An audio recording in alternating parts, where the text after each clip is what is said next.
Welcome back. Now you want to increase the number of people that can watch your recordings. You can do that by placing subtitles on your video.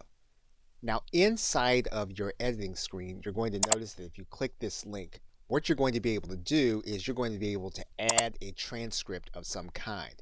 Once you choose the language, you basically have three ways of being able to create a transcript.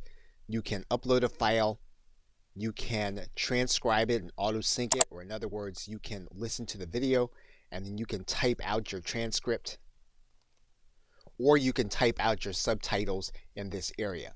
Now in most cases, you're going to use your auto transcribe.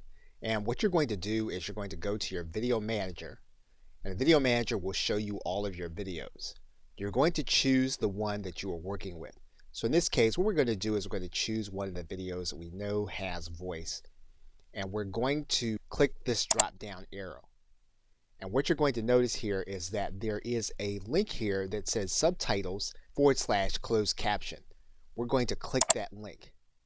What's going to happen is that now the subtitles and captions will be added. We're going to choose the language and we're going to set the language. And what you'll notice is that the subtitles and closed caption has already been published and added to our video. And basically now when the person watches our video, they're going to see a transcript going across the end of the screen. Okay, so with that, thanks, and I will see you in another video.